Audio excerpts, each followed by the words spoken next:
पश्चिम बंगाल में चुनाव के बाद राजनीतिक हिंसा का मामला गरमाया हुआ है। केंद्रीय गृह मंत्रालय ने बंगाल हिंसा पर रिपोर्ट मांगी है। बीजेपी अध्यक्ष जेपी नड्डा आज से 2 दिवसीय दौरे पर बंगाल जा रहे हैं। पश्चिम बंगाल विधानसभा चुनाव में हार के बाद भी बीजेपी का आक्रामक अंदाज थमा नहीं है।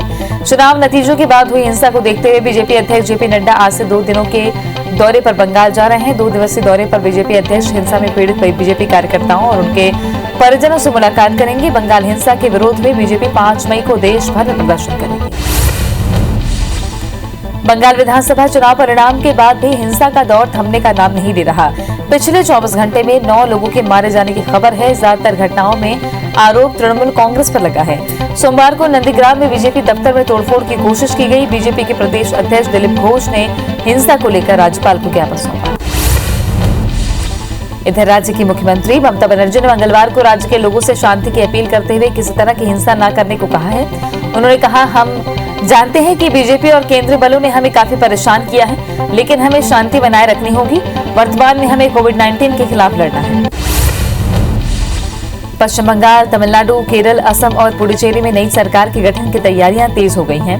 बंगाल में ममता बनर्जी 5 मई को तीसरी बार मुख्यमंत्री पद की शपथ लेंगी। तमिलनाडु में एम के स्टालिन 7 मई को शपथ लेंगे। केरल में मुख्यमंत्री पिनराई विजयन, राज्यपाल से उन्होंने मुलाकात की है। वहीं पुडुचेरी में रंगास्वामी दूसरी बार मुख्यमंत्री बनेंगे।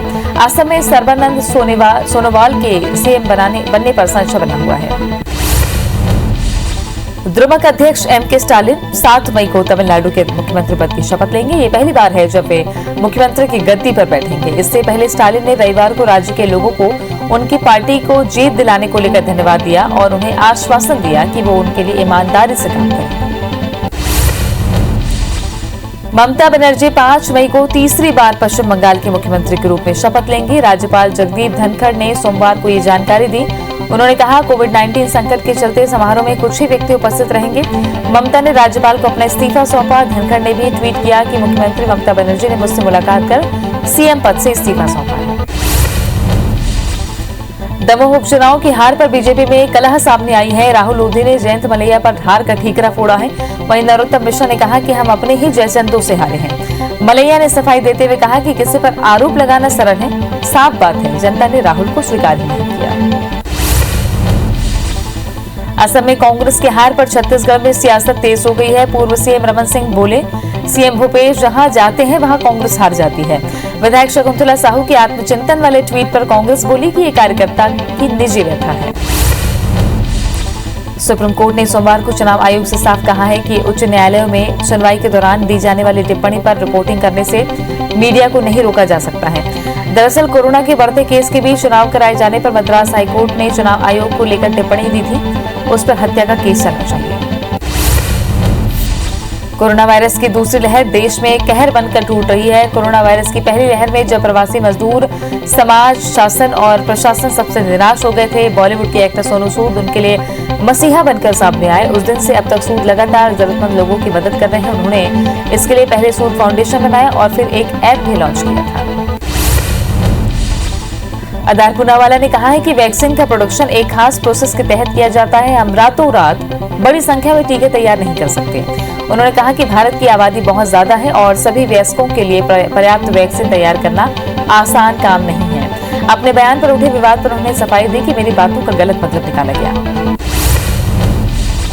दुनिया भर में कोरोना केस 15 करोड़ 41 लाख को पार कर गए हैं। वहीं अब तक 32 लाख 26 हजार मरीजों की मौत हो चुकी है।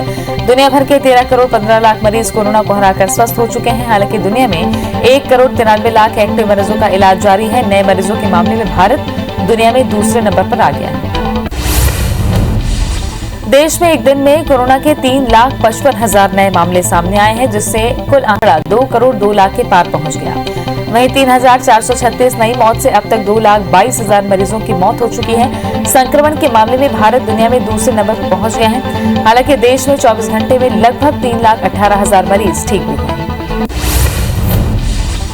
महाराष्ट्र में 48,621 नए मामलों से कुल आंकड़ा 47,71,000 को पार कर गया। राज्य में 567 मौत से अब तक 70,851 मरीजों की मौत हो चुकी है। एक्टिव मरीजों का आंकड़ा 6,56,000 को पार कर गया है। राज्य में 59,000 से ज्यादा मरीज स्वस्थ हुए हैं। दिल्ली में लगातार सामने आ रहे कोरोना संक्रमण के मामलों से कुछ राहत मिली है। हालांकि पिछले 24 घंटों में 448 लोगों ने इस संक्रमण के चलते दम तोड़ दिया। बीते 24 घंटे में कोरोना के 18,043 नए मामले सामने आए हैं। दिल्ली में एक्टिव मरीजों की संख्या 89,592 हो गई है। वहीं 20,293 लोगों को डिस्चार्ज किया गया। मध्य प्रदेश में 12,062 नए केस मिलने से आंकड़ा 6,430,000 को पार कर गया। प्रदेश में 93 मरीजों की मौत से कुल आंकड़ा 5,905 पहुंच गया है। एमपी में एक्टिव मरीजों की संख्या 85,750 पहुंच गई। वहीं एमपी में पिछले 24 घंटे में 13,408 मरीज ठीक होकर डिस्चार्ज हुए हैं। इंदौर में 1,787 और भोपाल में 1,669 मरीज मिले हैं। मध्य प्रदेश में कोरोना कंट्रोल को लेकर सीएम शिवराज एक्शन मोड में आ गए हैं। उन्होंने किल कोरोना अभियान के तहत घर घर सर्वे के निर्देश दिए। सर्दी, जुकाम और बुखार के मरीजों को मेडिकल किट दी जाएगी। प्रदेश में कोरोना से निपटने प्रशासन लगातार प्रयास कर रहा है। मध्य प्रदेश में 18+ वालों का वैक्सीनेशन कल से शुरू होगा। आज से पत्रकारों को भी टीका लगाया जाएगा। जिलेवार विशेष कैंप लगाकर टीकाकरण किए जाने की योजना है। कोरोना कंट्रोल के लिए टीकाकरण और मास्क लगाना ही फिलहाल एकमात्र उपाय है। मध्य प्रदेश में संक्रमण की रफ्तार में कमी आना शुरू हो गई है। ठीक होने वालों की संख्या भी बढ़ रही है। 5 दिन में रिकवरी रेट 2% बढ़ा है। प्रदेश के 4 बड़े शहरों के मरीज तेजी से रिकवर हो रहे हैं। ठीक होने वालों का आंकड़ा नए संक्रमितों से ज्यादा है। प्रदेश में 28 अप्रैल को रिकवरी रेट 82% से थोड़ा कम था, जबकि 2 मई को रिकवरी रेट 84% पर पहुंच गया। छत्तीसगढ़ में कोरोना के 15,274 नए केस मिले हैं। प्रदेश में एक्टिव मरीजों का आंकड़ा 1,20,000 के पार पहुंच गया है। वहीं 266 मरीजों की मौत से अब तक 9,275 लोगों की मौत हो चुकी है। 14,376 मरीजों के डिस्चार्ज होने से कुल आंकड़ा 6,41,000 को पार कर गया है। रायपुर से 1,102 और दुर्ग में 931 नए केस मिले हैं। छत्तीसगढ़ में कोरोना संक्रमण से गंभीर हुए हालात धीरे धीरे सुधरते दिख रहे हैं। रविवार को प्रदेश में 42,032 टेस्ट हुए और 11,825 नए संक्रमित सामने आए। इस आंकड़े के साथ ही प्रदेश रोजाना नए संक्रमित मरीजों की सर्वाधिक संख्या वाले शीर्ष 10 राज्यों की सूची से बाहर निकलकर 14वें स्थान पर पहुंच गया। हालांकि प्रदेश में 24 घंटे में 266 संक्रमण ने दम तोड़ा। छत्तीसगढ़ में पत्रकारों को फ्रंटलाइन वर्कर्स में शामिल करने का प्रस्ताव दिया गया है। स्वास्थ्य विभाग के प्रस्ताव पर सीएम भूपेश बघेल जल्द फैसला ले सकते हैं। अब पत्रकारों को जल्द वैक्सीन लग सकती है। अब तक केवल स्वास्थ्य विभाग और पुलिसकर्मी फ्रंटलाइन वर्कर्स में शामिल रहे। राजधानी में कोरोना के इलाज के लिए मरीज भटक रहे हैं। वहीं रायपुर में स्वास्थ्य विभाग ने बालाजी अस्पताल और हेरिटेज हॉस्पिटल को नोटिस थमाया है। दोनों अस्पताल पर खाली बेड होने के बावजूद मरीजों को नहीं देने का आरोप लगा था। सीएमएचओ ने दोनों अस्पताल से जवाब मांगा है। इंडियन प्रीमियर लीग यानी आईपीएल के बाकी बचे मैच पर संकट के बादल मंडराने लगे हैं। सोमवार को दिल्ली हाईकोर्ट में एक याचिका दायर कर आईपीएल के बाकी मैचों को रद्द करने के आदेश देने की मांग की गई। पिटीशन में कहा गया कि पब्लिक हेल्थ से ज्यादा क्रिकेट और आईपीएल को तवज्जो दिए जाने पर सरकार, बोर्ड और डीडीसीए को नोटिस जारी कर उनसे इस संबंध में जवाब मांगा जाए। आईपीएल 2021 पर कोरोना का साया मंडराने लगा है। कोलकाता नाइट राइडर्स के 2 खिलाड़ी सोमवार को पॉजिटिव आ गए। इसके बाद कोलकाता और बेंगलुरु का मैच टालना पड़ा। टूर्नामेंट में अभी 29 मैच ही हुए थे। फाइनल समेत 31 मैच बाकी हैं। ये मुकाबले 4 शहर अहमदाबाद, दिल्ली, बेंगलुरु और कोलकाता में होने हैं। चारों शहर में कोरोना की स्थिति बेहद खौफनाक है।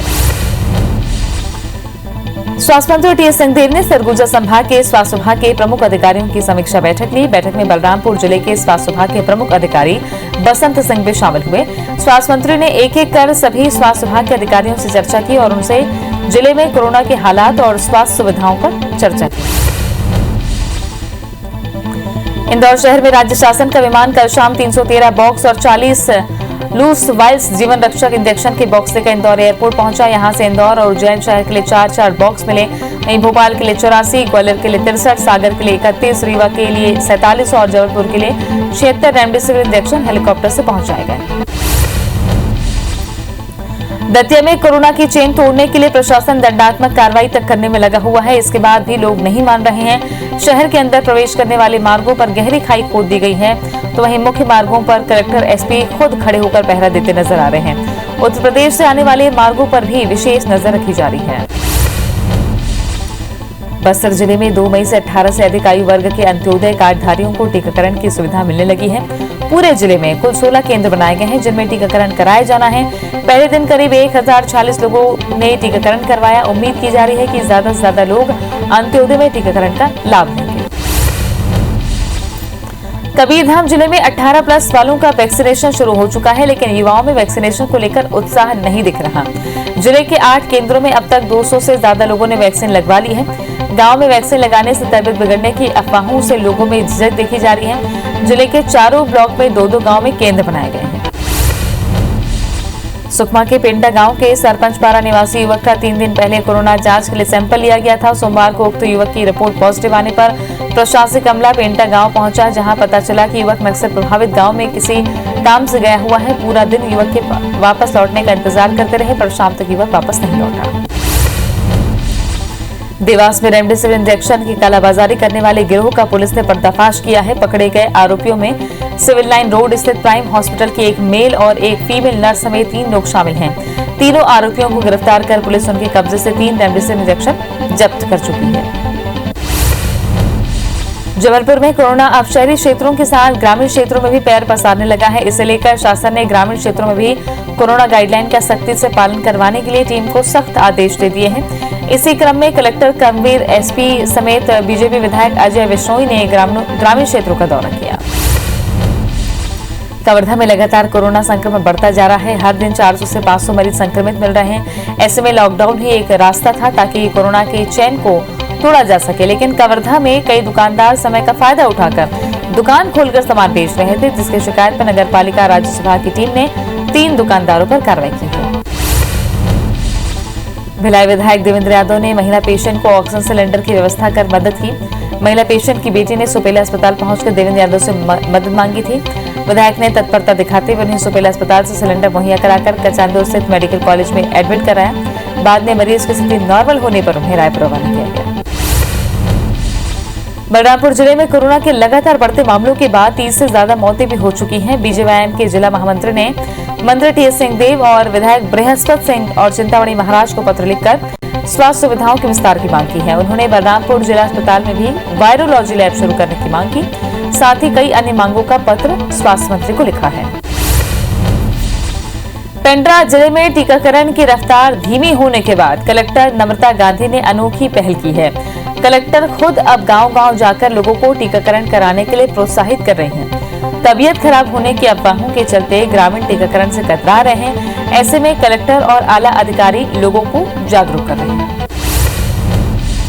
कोरोना संक्रमण काल में देश भर से मानवता की मिसाल देखने को मिल रही है। वहीं नरसिंहपुर की 2 कोरोना वॉलंटियर दीपचंद जाटव और सौरभ राठौर किसी देवदूत से कम नहीं है, जो अपनी जान की परवाह किए बगैर जिला अस्पताल में मौजूद रहकर संक्रमित मरीजों और उनके परिजनों के साथ साथ स्वास्थ्य कर्मियों के लिए हर संभव मदद के लिए तत्पर रहते हैं। लॉकडाउन में कोरिया जिले के मनेंद्रगढ़ पुलिस के हाथों में इन दिनों लाठी की जगह भोजन की थाली नजर आ रही है। शहर के विभिन्न इलाकों में जरूरतमंदों और मानसिक विक्षिप्त लोगों को पुलिस की थाली मिलने से भोजन मिल रहा है। पुलिस ने इस थाली का नाम हैप्पी मील दिया है। बलरामपुर जिले के राजपुर में मानवता की मिसाल पेश करती घटना हुई। सब्जी लेने आए बुजुर्ग को अज्ञात लोगों ने लूट लिया। महिला पुलिसकर्मी ने बुजुर्ग को पुलिस के जन प्रतीक्षालय में बैठाकर उसे खाना खिलाया। इसके बाद परिजनों को बुलाकर उन्हें घर भिजवाया। वहीं स्थानीय पत्रकार ने चोरी हुए 150 रुपए देने से बुजुर्ग के चेहरे पर मुस्कान दिखी। प्राथमिक स्वास्थ्य केंद्र बड़गांव में लापरवाही थमने का नाम नहीं ले रही। पालवी गांव की गर्भवती महिला को स्वास्थ्य केंद्र में प्रसव के लिए एडमिट कराया गया था, जिसको सुबह का खाना तक नसीब नहीं हुआ। रविवार दोपहर 12 बजे तक प्रसूता भूख प्यास तड़पती रही। किसी ने खाने की कोई व्यवस्था नहीं की। ऐसे में स्वास्थ्य विभाग की कार्यप्रणाली पर सवाल उठ रहे हैं। कबीरधाम जिले के वनांचल में 2 नाबालिग भाई बहन का अलग अलग गांव में बाल विवाह को महिला बाल विकास विभाग की मदद से रुकवाया गया। मुड़वाही में एक ही घर के 2 नाबालिग भाई बहन का विवाह हो रहा था। पुलिस की टीम ने वहां पर पहुंची और शादी की रस्म शुरू हो चुकी थी वहां पर, जिसको समझाइश के बाद परिजनों ने लिखित में विवाह न कराने की सहमति दी। रीवा के सुहागी थाना क्षेत्र के मझीगवा गांव में एक मां ने अपने 2 बच्चों की गला घोंटकर हत्या करने के बाद खुद भी फांसी पर झूलकर आत्महत्या कर ली। स्थानीय लोगों की सूचना पर पुलिस मौके पर पहुंची। पुलिस ने मामले की जांच शुरू कर दी है। बताया जा रहा है कि महिला मानसिक रूप से विक्षिप्त थी। जशपुर जिले में आकाशीय बिजली की चपेट में आने से 2 सगे भाइयों समेत 3 लोगों की मौत हो गई। घटना में 4 लोग भी गंभीर रूप से घायल हुए हैं। जिन्हें इलाज के लिए सन्ना अस्पताल ले जाया गया, जहां से कुछ घायलों को रेफर करने की तैयारी चल रही है। घटना के बाद पुलिस मौके पर पहुंची। बलरामपुर जिले के राजपुर क्षेत्र के ग्राम पंचायत करहा में एक कलयुगी पिता ने अपने 23 साल के पुत्र की डंडे से पीट कर बेरहमी से हत्या कर दी। हत्या के बाद आरोपी ने अपने बेटे की लाश को घसीटकर ठिकाने लगाने की कोशिश भी की। हत्या की खबर मिलते ही मौके पर पहुंची राजपुर पुलिस ने शव को कब्जे में लिया। आरोपी को हिरासत में लेकर मामले की जांच कर ली। सरगुजा जिले के सीतापुर थाना इलाके में इन दिनों आपराधिक गतिविधियों में तेजी आई है। नाबालिग किशोरियों के अपहरण और बलात्कार के मामलों में तेजी आई है। नाबालिग के अपहरण के बाद पुलिस अज्ञात आरोपी के विरुद्ध मामला दर्ज कर पतासाजी कर रही है। पुलिस का दावा है कि नाबालिग का पता लगाकर आरोपी को जल्द ही गिरफ्तार किया जाएगा।